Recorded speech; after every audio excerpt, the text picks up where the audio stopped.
Your brain is the organ of your personality, your character and intelligence, and it's heavily involved in making you who you are. That's from Dr. Daniel Amen. So if we notice something isn't right with our ability to think clearly, brain fog or decision-making ability, or our ability to focus and concentrate, it would make sense that we begin with looking at this organ that controls everything we are and everything that we do.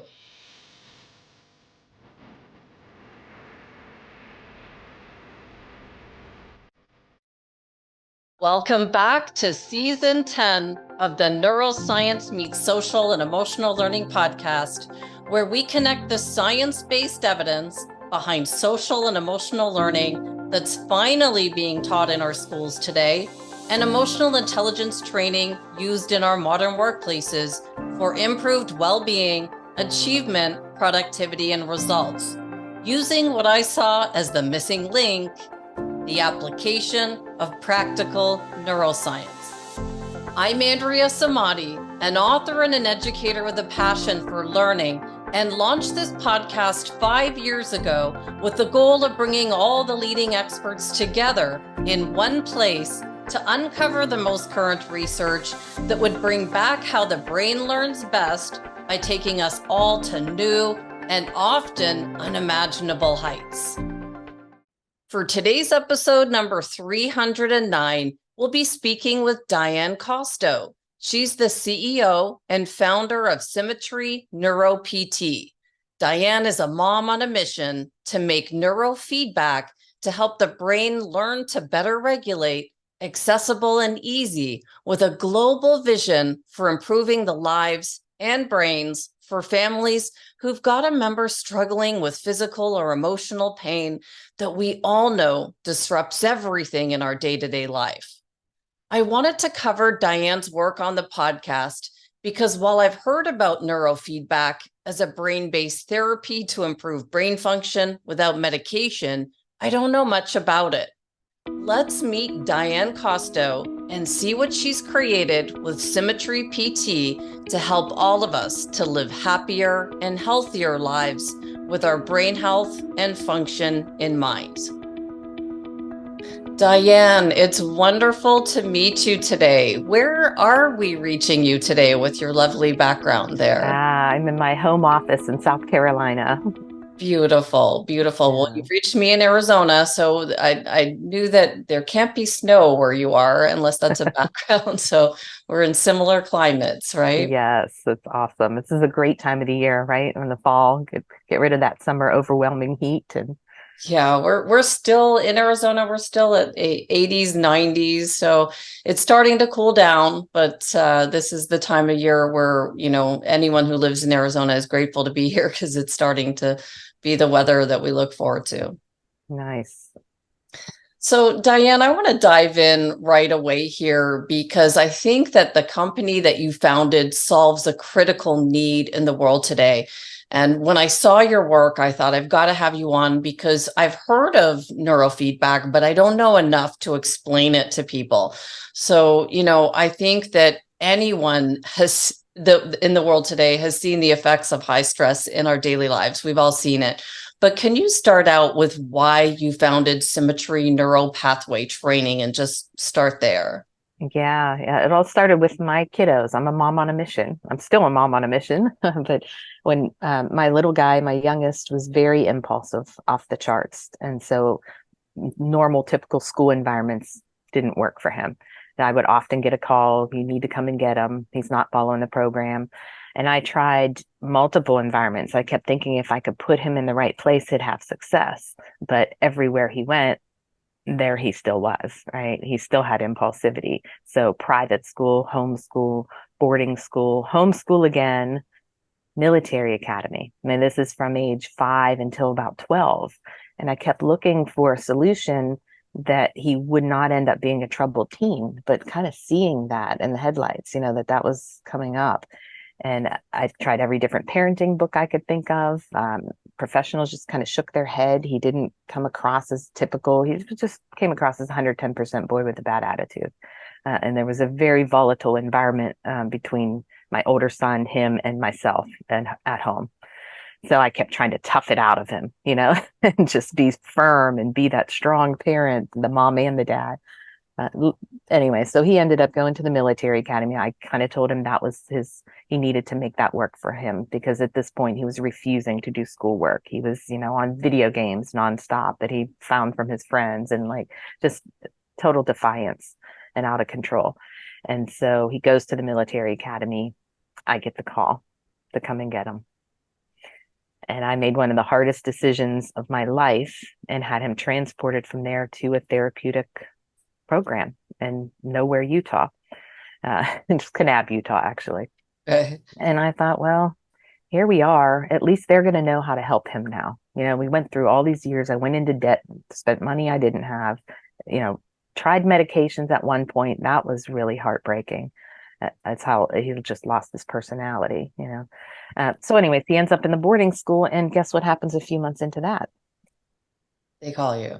I get the call from the CEO. Love him. He's a genius, but he's not following the program. What are we going to do? And I'm like, you're the professional. You created this. Like I've tried everything I can think of all these years. And we really were at a loss, because he was too dangerous to send to like a wilderness program or something. And he just wasn't participating in the program.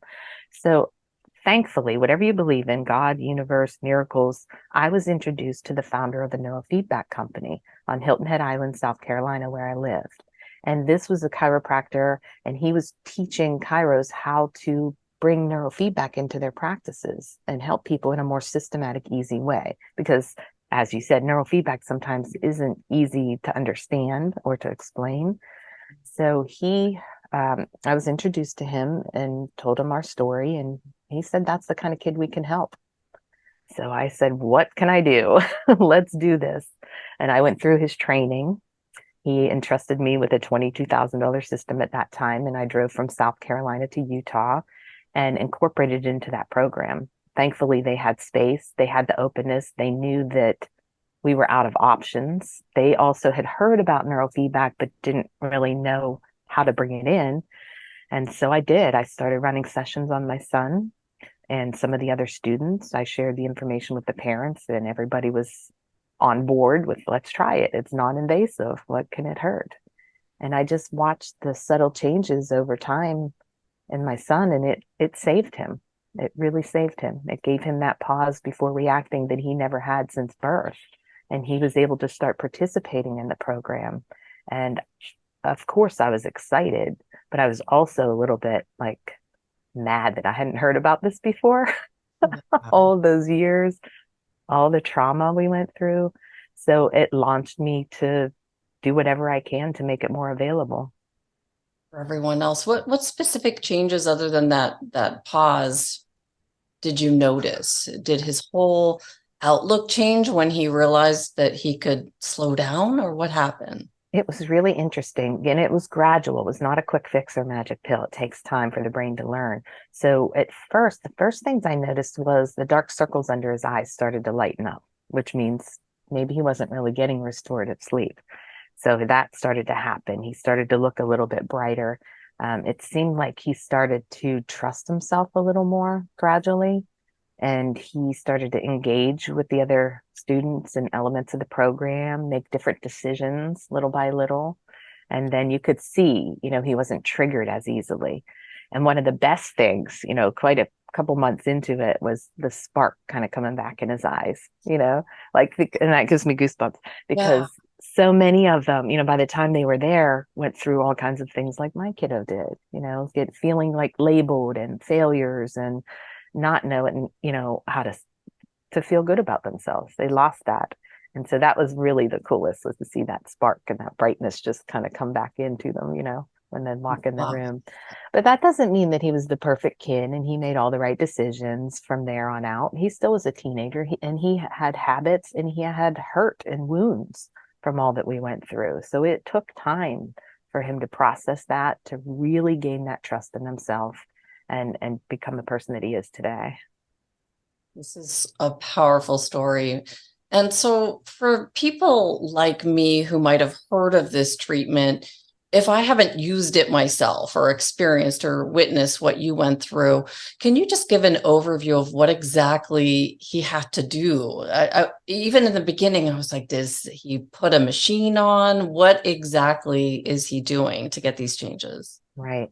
So back then, we didn't even have the QEEG brain mapping, which now you can measure brainwave frequencies and activity in various areas of the brain, and that gets compared to a normative database and can show you which networks of the brain are functioning well and which are not. But at that point, I really only had a single sensor that we would place in the center of the head and look at some of the brainwave activity. And there are certain patterns we were looking for that are healthy and certain ones that are not. And so it started with that little bit of an evaluation of what's happening in that individual's brain and what are their outward symptoms too. We would ask on questionnaires. They were literally paper questionnaires back then, 13 years ago. So we would start with that kind of what's going on with that individual and what's happening in their brainwave activity.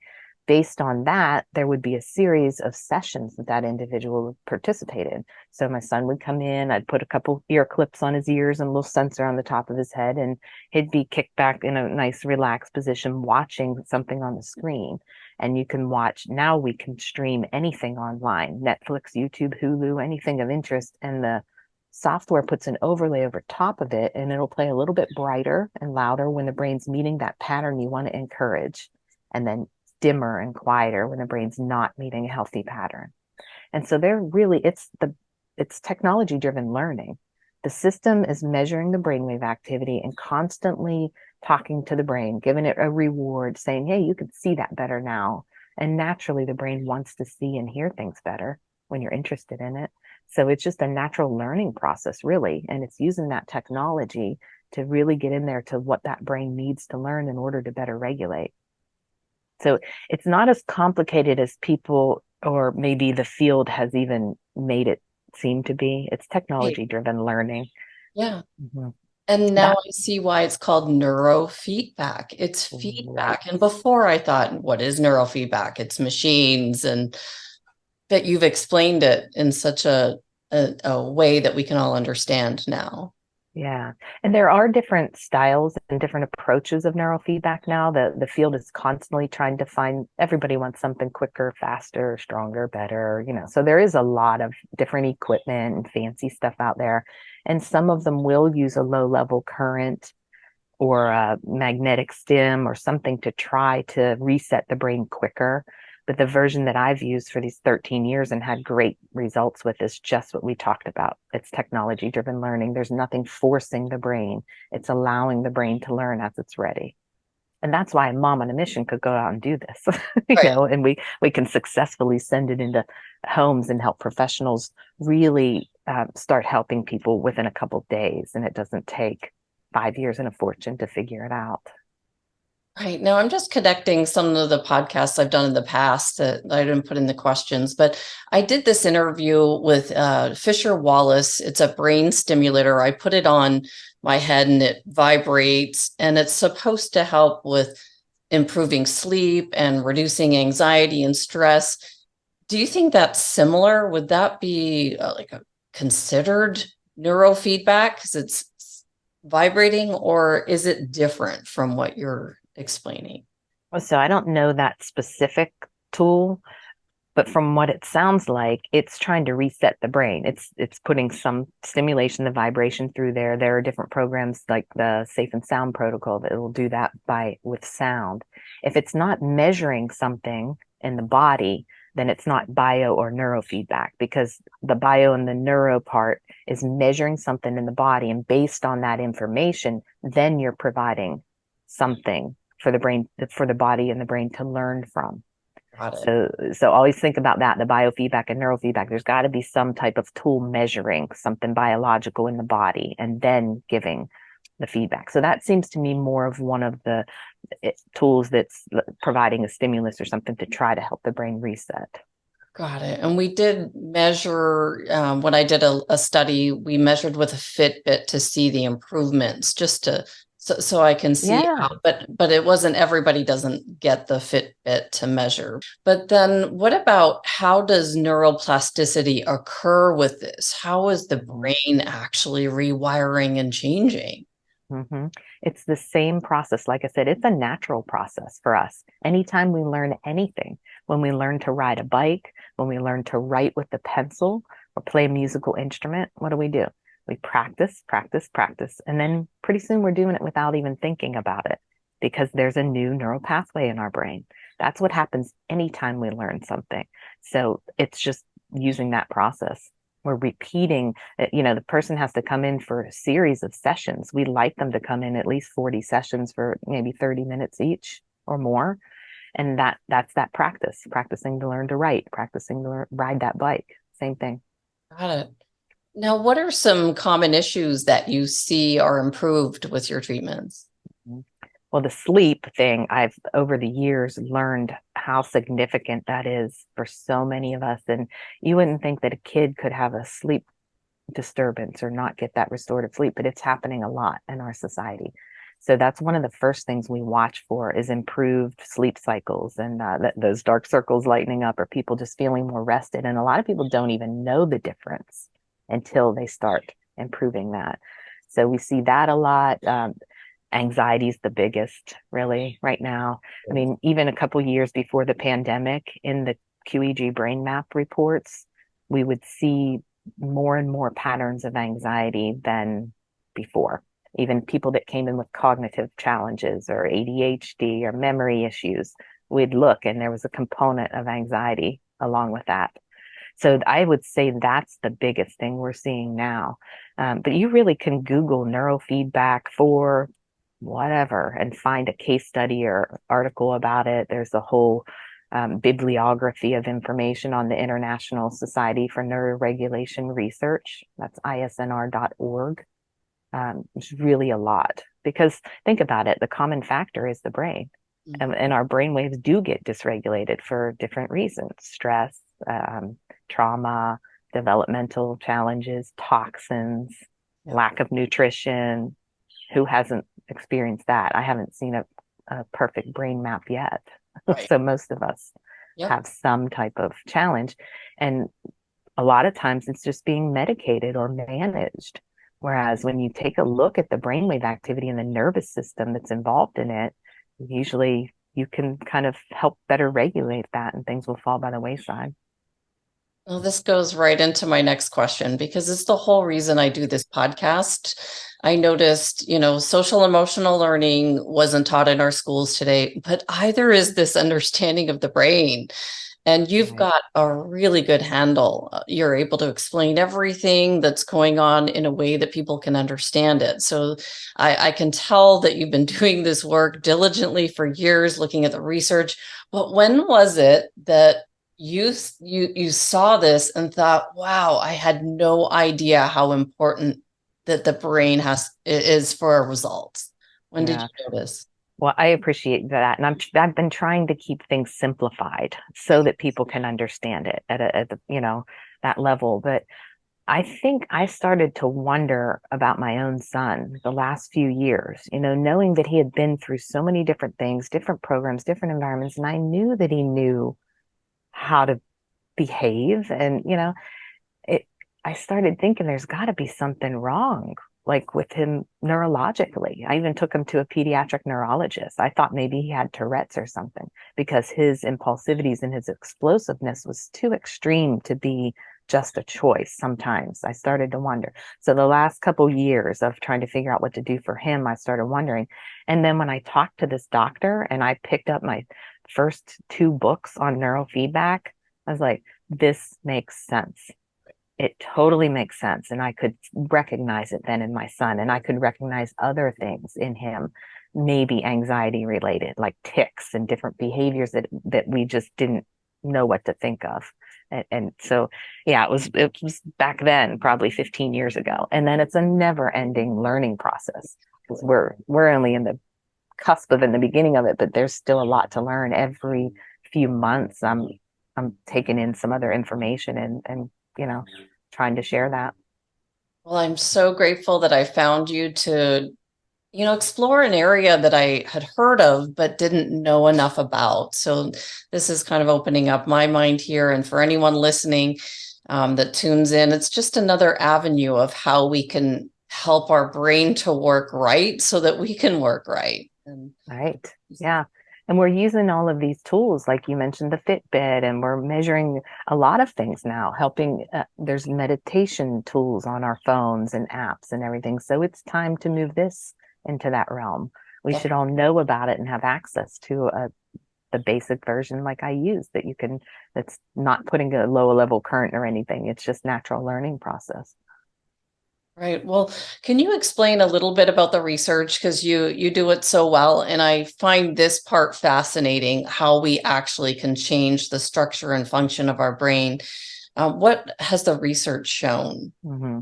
Well, they show that 20 sessions of neurofeedback actually creates changes in the gray and white matter of the brain, physical changes. And again, that happens. That seems like pretty wild. Oh, it changes the structure and the function of our brain, but it does. Anytime we learn anything and do something repeatedly, good or bad, it's changing that brain because new pathways develop. And it was founded back in the 60s. Did you want me to go into that a little bit when Sure. Barry Sturman, Yeah, the yeah, cats? yes, the cats. Because I thought if a cat can see these benefits, then we take it to a human. That was some of the research that Right. with Jack Panksepp, he looked at animals and their emotions. And so I'm just Oh, always wow. curious where, what you've uncovered with the research that, makes it more real and viable for any of us. Yeah, that was a big important point that I would always bring up for people just learning about neurofeedback, as it seems so hard to understand sometimes, is that it was founded in the research labs. Barry Sturman was a sleep researcher, and he had these cats, and he was measuring, he had little caps on them, measuring their brainwave activity, and it was a sleep study. He was just observing their different stages of brainwave activity while they were going to sleep. And he inadvertently found a new brainwave. And then he started trying to encourage those cats to produce more and more of that brainwave by giving them a little bit of milk and broth. That's the reward. That's the feedback. Every time their brain produced a little more of that new brainwave, he gave them a little bit of milk and broth. So repeatedly, those cats were producing more and more of that new brainwave. Nobody knew what the significance was until he was hired by NASA because the people that were being exposed to rocket fuel were developing seizures. So in come the cats, they expose them to the rocket fuel. 10 of them out of 40 don't develop the seizures and have challenges. And so they're like, what's going on?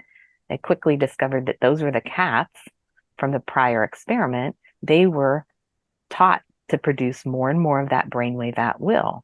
So it physically changed the structure and the function of their brain enough that they were resistant to seizures when exposed to rocket fuel. That, if that doesn't prove something, I mean, it was physically different for those cats. They developed more pathways in their brain and became resistant to that toxin. And So it resilient to stress, could you say? stress and really actually physically a toxin. Their brain was able to handle that better Yep. than the cats that were not. So that was a physical change in their brain, and that blew them away. And obviously then they tried it with other animals and humans. They published a study in 1978 in the Journal of Epilepsy that it reduced grand mal seizures by like 80%. So Well, this is it huge. And you said mhm. it when I listened to one of your presentations that you find this fascinating. And as I understand this more and more, it is fascinating that we can become more resistant to toxins because of something that we're doing differently. Yes, it's pretty profound. Yes, it really is. Because this is cutting edge. If we want to be better, stronger versions of ourselves in the future, what can we be doing today? And this kind of takes me to the next question about how brain waves work, because I only know how to change our brain waves from meditation. And we've covered it in the past, that we're day to day, we're in the beta, brainwave. And then if we learn to meditate, we can go to alpha and get to different levels. But how does this change our brainwave and at will? Mm-hmm. So our brain is always producing a bunch of different frequencies of brainwave activity from less than 0 to beyond 40 hertz. Like 40 hertz is our fluorescent lights. And so above that, it's kind of hard to tell the brainwave activity, but all of those little chemical reactions happening in our brain are causing electrical activity, and we can measure that. And so they've grouped it into delta, theta, alpha, beta based on the speed. Right. And so it goes from slower, delta and theta, alpha's kind of mid-range, beta's that focused alert, but we're always producing all of them. And there are certain patterns that are healthy and you should be able to shift back and forth between those patterns. It's usually when somebody kind of gets stuck and they're producing too much of the wrong one at the wrong time that they have some type of symptom. So when people say you get into alpha, that means predominant alpha, but you're still producing all of the other ones at the same time, So that's a little bit about brain waves. I don't know if that helped it. Oh, so then the question was, how does this change that? So by measuring the brainwaves and looking for that pattern that we want to encourage repeatedly, just like the cats, they got a little bit of a reward every time they produced more of that 14, it was like 14 to 16 hertz or 12, right in that range. They got a little bit of a reward. So our reward is seeing that video brighter and louder. And the brain says, I want to see that better. And so produce more of that brainwave frequency and I'll get to see it better. The brain can figure out what that pattern is that it needs to produce to see or hear something better. And so now you've noticed these changes with your son, you've seen the research, it's powerful, and then you decide you're going to create a company that has this treatment. Can you explain what you've created and how it works with what you've done? Yeah. Well, after that, I was using that particular system for a while and then decided I opened up a bunch of different offices to serve people and on the East Coast mainly and in Utah. And then I realized that I want to really market to a wider audience. I was gearing towards, just trying to bring people into these small offices. And I want more people to be able to provide this and also to be able to send it into our homes, just like the other technology that is developing that we can do on our phone. So I launched SYMMETRY and hired some developers, and we have the software, the hardware, the training, the support, everything we need to help partner with someone and put this in a school or a residential treatment center or help providers learn. But we also have systems made to be used in the home that are very user-friendly and that we can send out there anywhere on the continent, really, or the world, technically, and zoom in and help someone have neurofeedback in their own home. Wow. I didn't know that. I didn't know that. I thought maybe people would have to come into your offices. So you could send a system anywhere and then help support that person on the system.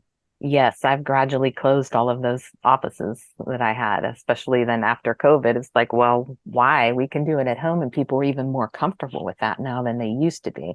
Now, some people really do want to come into an office, and we have providers that provide other services in addition to the neurofeedback, maybe the counseling and neurofeedback. That's a great combination, especially with the anxiety levels, nutritionists and neurofeedback, the holistic health, functional medicine with neurofeedback, perfect matches.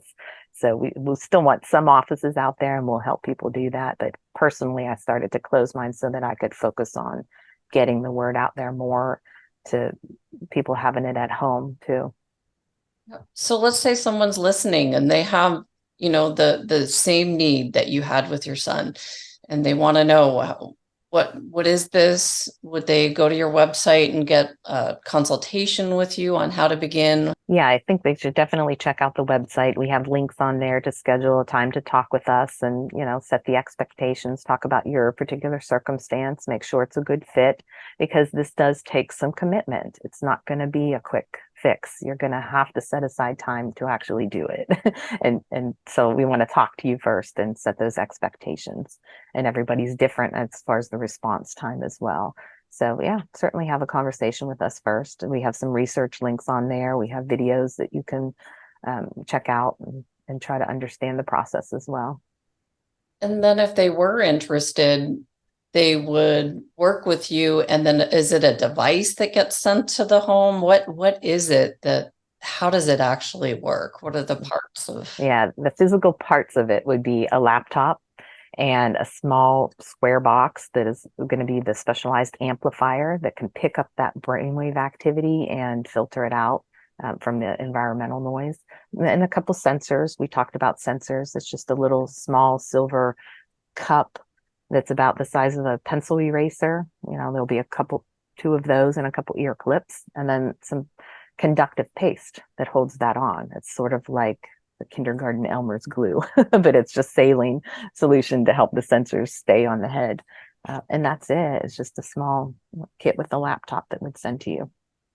And then are these lifelong changes that occur? What have you noticed with your son with this? Like, I know you mentioned, it wasn't a quick fix and he's still a teenager, but what can someone expect from these treatments? Yeah, it is the changes are lasting. The new pathways that you learn when you learn something don't really go away. Think about riding a bike. You learn to how to ride a bike. Maybe you don't ride it for 10, 20 years, but when you get on it, you still kind of know how to do it, right? So it's a similar concept usually when we learn something. That's barring an accident or some toxins in your system that can disrupt the brain again. But most people, we see lasting changes. Stress will cause some problems for people. Sometimes they'll want to come in and have additional kind of booster sessions. But a lot of people, we kind of get them to the point where they want to be, and that's it. Like my son, he only had the 40 sessions, and then it took kind of years for him to be his teenager self, and continued to battle with me. And we did our thing, and he made choices that I wasn't too happy about. But the difference was that I knew they were his now. I knew that he wasn't just responding and reacting to his environment, but he was actually making his own choices now. So it was easier to deal with them and let him go and do that. And now he's actually one of the most disciplined people I know. He's a Special Forces Green Beret. So these changes go in, and that's what Yeah, focus on the podcast so much is anything we're doing brain related, it's going into for students, it's going into college, career, beyond these changes we're making. So for sure. you Yeah. can't put a price on that. And I did have to ask because you spend years struggling going to doctors and wasting money that way. And then just looking at this, would you say a typical investment would be about 40 sessions? Yes. That's Yeah. That's the base level, for the impulsivity, something like my son, maybe anxiety, depression. Now, if you're getting into somebody that's heavily medicated, that can slow the progress. If you're looking for help with something like traumatic brain injury or even autism, it depends on the severity. That you could look at longer, 60, 80, depending on their circumstance. Mhm. Well, this is a great next step for someone who's looking for options, who might, be wondering where to go. And so I just want to thank you so much for coming on the podcast. Is there anything that I missed that's important for the work that you're doing that I just Mhm. might not have seen? I just I just think we need more people spreading the word like you are. I really appreciate you having me on here. And the people that are hearing this, you've got to know somebody that can benefit from it.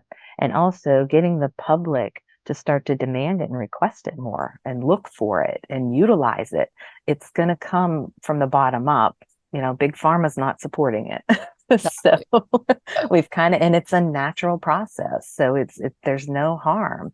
Um, when done correctly and supervised. We don't want to just send systems out there and people don't know what they're doing, but it's really something that we need to come together and demand, I think. Mhm. Yeah, because really it's us taking control of our health. I've seen that so much. There's no one's going to do this for us. No one's going to, Right. they're going to point us towards the direction where we're not going to get the help and we're going to spin our wheels and be frustrated. That's where we'll be directed. Right. I kind of agree with that, and that's the big disappointment right now is that insurance isn't necessarily covering it for the most part. But you've got to look at it like, well, what are you doing with your co-payments for years and doctor's visits for years? And how's that affecting your real health over time? That's going to be more expensive than something like this. Right. Mm-hmm. Well, Dianne, I want to thank you so much for sharing your story as a mom on a mission, helping others who might have a child or a family member who's struggling somehow and could be helped with what you've created here. So if anyone wants to learn more, the best way is your website. Is it SYMMETRY Neuro-PT.com? Is that the best place? Yes, that's a really great resource. And then we just published a book that has my story and the basics of neurofeedback, and that's meant as a tool with some resources in it, an easy read for, stressed families that need the help, and for providers that may be interested in helping us further the mission too. So that's a good resource as well. It's on Amazon. And perfect. I do put the link to your book in the show notes. It's Trauma to Triumph, a Mom's Mission with Neurofeedback, that people can access. And I just want to thank you so much for helping us all to dive a little bit deeper into some of the resources that are available that we might not know of. So thank you so much for your time today. Thank you for having me, Andrea. Absolutely. Some final thoughts? I always miss something important in the interview process. Something about listening and asking questions at the same time. I usually catch what I missed while I'm editing, and I miss the most important part of this interview. Dianne is a mom on a mission for a reason. It started when her son was struggling and his pathway wasn't looking bright. Dianne didn't leave any rocks unturned. She found a way that helped her son find his way in life, and now she helps others to do the same. What I missed is that Dianne's son is now a U.S. Army Special Forces Green Beret. And that's why I do this podcast. We all have something important that we're meant to do while we're here living this life on this place called Earth. We'll all face challenges along the way, and some may take us off course. But there's a bright future for all of us. Everyone has the same opportunity to live a healthy and successful life doing what we're meant to do. It's just knowing what resources are available to us if we get stuck that will help us to move the needle. If you saw something in this interview that could help you, a family member, or someone you know, please do reach out to Dianne and book an appointment with her and her team to discuss your situation. I'm not at all affiliated with her business. I'm just here to share what she's created with the hope that it unlocks someone else's potential, someone who might be stuck, and take them to new heights. And with that, I'll close out this episode, and we'll see you next week for part 2 of Dr. Joe Dispenza's book review. We'll see you next week.